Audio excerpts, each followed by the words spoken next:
안녕하세요. 닥터 부자 아빠입니다. 아주 중요한 정책 자료가 발표가 됐죠. 대표적인 기사를 하나 보겠습니다. 5일부터 강남 3구, 용산 외에 규제 지역을 다 푼다라고 밝혔습니다. 지금 이제 서울이 보면 25개 자치구가 있지 않습니까? 그 중에 강남 3구하고, 그러니까 3개하고 용산을 빼면은, 21개가 되죠? 21개가 다 풀렸다라고 보시면 돼요. 이게 뭐 다 풀리다 보니까 민간 택지, 분양가 상한제도 역시 같이 풀리게 된 겁니다.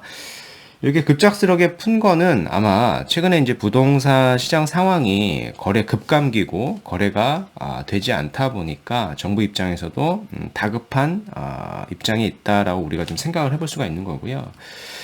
표로 정리하면 이겁니다. 2023년 부동산 규제 지역 해제가 나왔고 현행은 서울, 과천, 성남, 하남, 광명이죠. 성남은 분당하고 수정구가 이렇게 있는데 사실상 이게 다 풀린 거고요. 이게 다 풀렸고 남은 지역은 강남 3구하고요. 용산만 남겨둔 거예요. 그렇죠? 여기만 지금 규제 지역이고 나머지는 규제 지역으로 다 풀린 겁니다. 이게 지금 발효가 되는 시점이 1월 5일 0시니까요. 1월 5일 0시 이후에 내가 해당하는 지역, 강남, 서초, 송파, 용산을 제외한 21개 자치구에 잔금을 치른다라고 하면은 규제를 받지 않게 돼요. 뭐 대출에 대한 부분, 거주 요건, 즉 2년 내가 보유만 하면은 세금이 없게 되죠. 뭐 기재부에서도 이렇게 자료가 나왔습니다. 서울 투기지역 대폭 해제라고 발표를 했고요. 원문을 보더라도 뭐 기사에 나와 있는 헤드라인과 크게 차이가 있진 않아요. 발표 시점이 1월 3일이고요.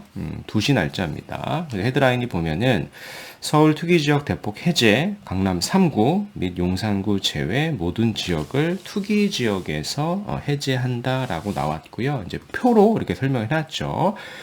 1월 5일 이후, 정확히 0시부터 이제 효력이 발생을 하니까 1월 5일 이후에 취득을 하면은 서울도 보면은 용산, 서초, 강남, 송파구를 제외하고는요, 다 규제를 받지 않게 됐습니다. 그러니까 수요가 좀 많아질 수 있겠죠. 이렇게 수도권에 계신 분들만 서울을 포함해서 수도권을 투자하는 게 아니라 외곽지, 지방에 계신 분들조차 내가 서울을 투자했을 때 사실 거주 요건을 받지 않게 되죠. 그래서 2년만 보유를 하면은 비과세가 될 수 있으니까 급매물들이 대부분 좀 상당수 좀 소진이 될 수 있는 정책이다라고 저는 생각을 합니다. 네.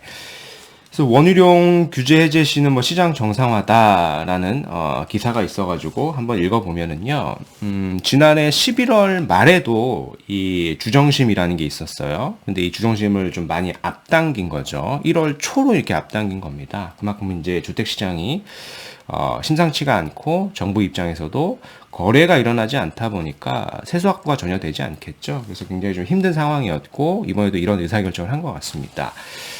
뭐 여튼 지난 11월 말에 있었던 주정심에서 서울과 그리고 경기 4개 규제 지역은 해제하지 않아도 괜찮다라고 했는데 이렇게 짧은 사이에 갑작스럽게 규제 완화로 바꾼 이유가 무엇이냐라고 이렇게 기자가 물어본 것 같아요. 이제 그거에 대한 이제 답변은 이렇게 되면 시장이 이제 공급도 무너지고 수요도 실종되면서 실수요자와 서민들 또 세입자들까지 극단적인 상황에 몰리는 것에 대한 선제적인 조치를 한다라는 차원이다라고 이렇게 밝혔습니다. 그러니까 뭔가 굉장히 급하다, 그죠? 라고 우리는 시장을 좀 엿볼 수가 있을 것 같고요. 이렇게 되면은 뭐가 크게 달라지느냐라는 건데요. 어차피 기존에 우리가 12월 21일에 부동산 대책을 좀 발표를 했어요. 근데 다시 얼마 있지 않아가지고 1월 3일에 또 발표를 한 거고요. 1월 21일에 발표됐던 걸 보면은 취득세 완화에 대한 얘기가 있었습니다. 즉 1주택까지는 1에서 3%는 당연히 일괄 똑같고요. 2주택까지도 1에서 3%였습니다. 근데 3주택부터 보면은 조정 대상 지역이 6%, 비조정 대상 지역이 이제 4%였는데 이번에 서울을 보면은 21개 자치구가 지금 다 풀렸기 때문에 다 비조정 대상 지역 아닙니까? 그래서 내가 2주택에서 3주택을 이렇게 취득하는 게 굉장히 좀 유리해졌다라고 볼 수가 있겠죠. 상당수 좀 거래량이 좀 살아날 수 있을 것이다라고 제가 예측을 하는 거예요.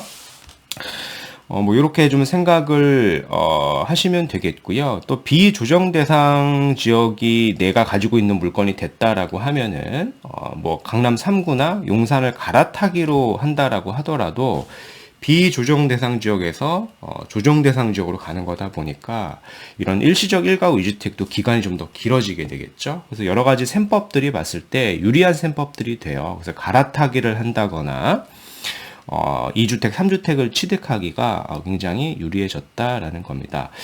요 이제 취득세 중과 완화 방안은 정확한 거는 법안이 통과돼야 되는데 법안이 통과되지 않더라도 대통령령으로 충분히 완화해서 적용이 된다라는 거고요.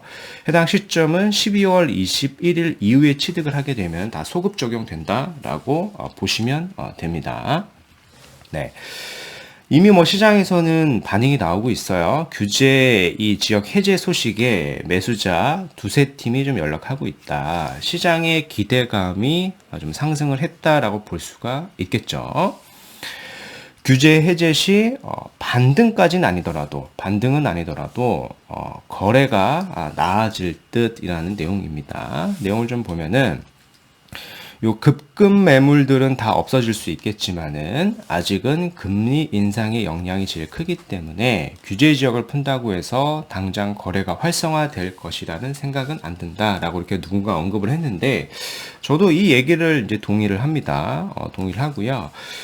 근데 이제 금매들이 이렇게 소진이 된다라는 얘기는, 가격 하락이 급격히 되긴 어렵다라는 거는 맞는 거예요. 그래서 가격이 급격한 반등을 의미하는 건 아니겠지만은 기존에 나와 있던, 터무니없이 싸게 나와 있던 매물들이 상당수 있는데 그런 매물들은 많이 소진이 돼가지고 가격이 좀 횡보하는 느낌이 되지 않을까라고 생각이 되는 거예요. 물론 이제 일부 지역입니다. 모든 단지가 그런 건 아니니까 이미 이런 것들은 좀 소진이 되고 실거래가가 1억에서 2억씩 올라가는 단지들도 있습니다. 뭐 구역에 따라 다르고 지역에 따라 다른 거니까 이런 거 좀 참고하셔가지고 뭐 시세를 모니터링 해보는 것도 의미가 있는 시간이 아닐까라고 생각을 합니다. 네.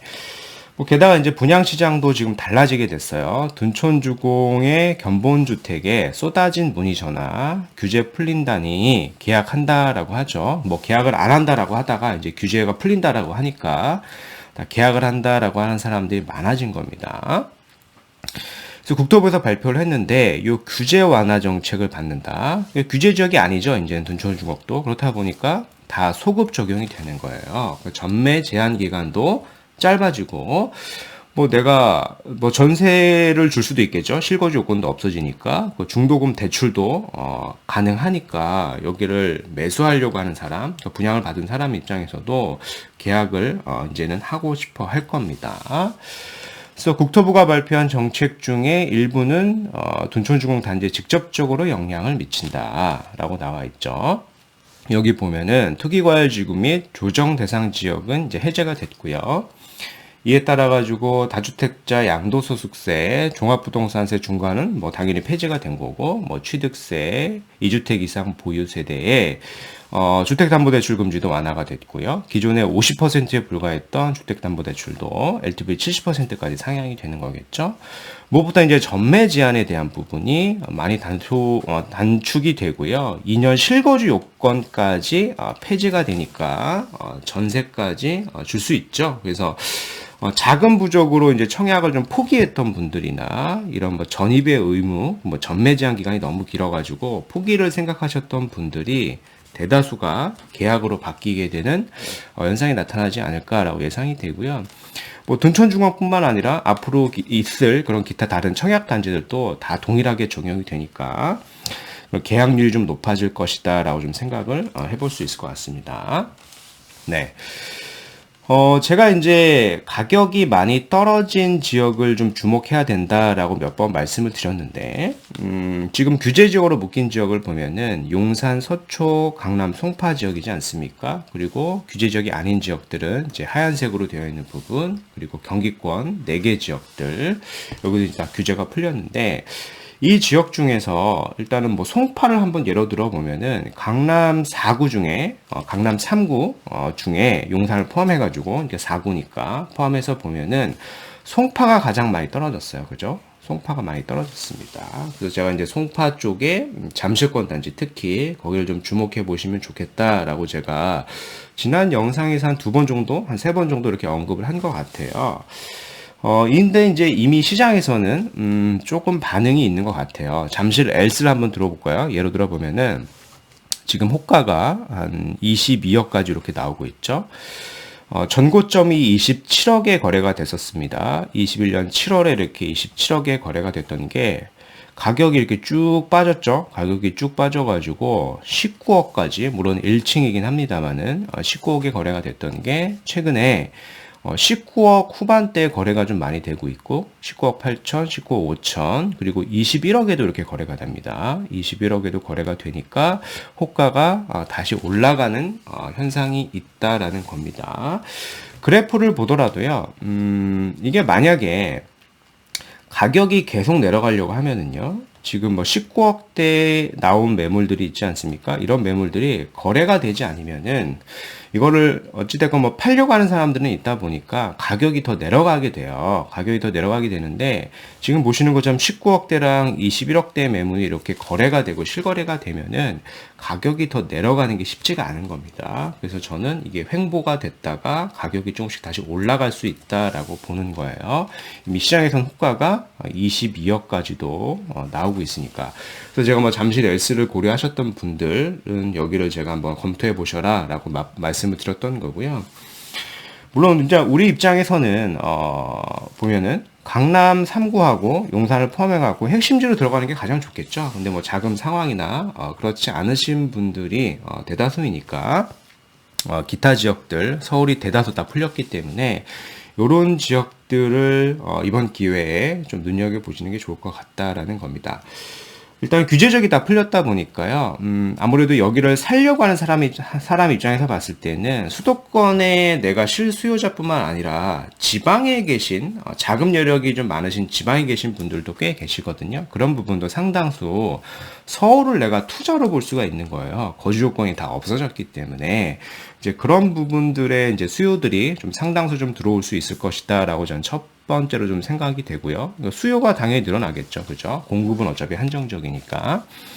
그렇게 되면 두 번째는 기존에 나와 있던 특히 이런 급급매 매물들 있지 않습니까? 이런 급급매 매물들은 상당수 많이 소진이 될 거예요. 그 소진이 된다라는 얘기는 더 이상 이런 급급매 매물들이 나오기 어렵다라는 겁니다. 일부 이제 급매만 나오거나 다시 호가가 좀 올라가게 될 겁니다. 그래서 내가 뭐 서울 쪽, 뭐 수도권 쪽을 뭐 거주든 뭐 투자든 생각하셨던 분들은 지금 타이밍이 저는 이런 급급매를 좀 잡는 타이밍이다라고 좀 생각을 하고요. 어떤 지역들을 보는 게 좋을까라고 보면은 강남 3구, 용산 포함해가지고 보면은 제가 송파가 가장 많이 빠졌다라고 말씀을 드렸고 송파를 추천드렸었죠. 근데 비슷한 맥락입니다. 기타 서울권도 21개 자치구가 있는데 이 지역에서도 지금 수치상 보면은 가격이 많이 빠진 지역들이 있어요. 그래서 이런 지역들을 내가 좀 급급매로 잡을 수 있다라고 하면은 타이밍상 좀 괜찮다라고 생각이 듭니다. 물론 이제 아직까지는 금리가 높기 때문에 이런 급급매들이 다 소진이 된다 그래서 다시 상승장이 와가지고 급 반등을 하진 않을 거예요. 근데 적어도 이 급급매가 다시 나오기는 어렵다라고 생각이 되니까 특히 실수요자 그리고 중장기적인 관점에서 내가 수도권에 투자를 하려고 하시는 분들은 이번에 이 정책이 좋은 기회가 될 수 있을 것이다라고 생각이 드는 거고요. 요렇게 이제 발표를 했는데도요, 일정 이제 정부에서 생각하는 거래량이 나오지 않아가지고, 세수 확보가 다시 되지 않는다라고 하면은, 지금 남아있는 요런 붉은색 지역들도 아마 규제 지역으로 다 풀 수도 있습니다. 그래서 뭐 여튼 거래량의 상황을 좀 지켜보시는 게 가장 중요한 시점인 것 같고요. 요 세 가지 얘기 제가 말씀드린 거를 보는 상황에 맞춰가지고 지역을 한번 이렇게 찾아보고 선정해보는 기회를 좀 삼아 보셨으면 좋겠습니다. 네. 그래서 오늘 말씀드린 내용은 여기까지이고요. 제 영상이 좀 도움이 되셨으면 구독하기, 좋아요, 알림 설정 부탁드리겠습니다. 이상 닥터부자였습니다. 감사합니다.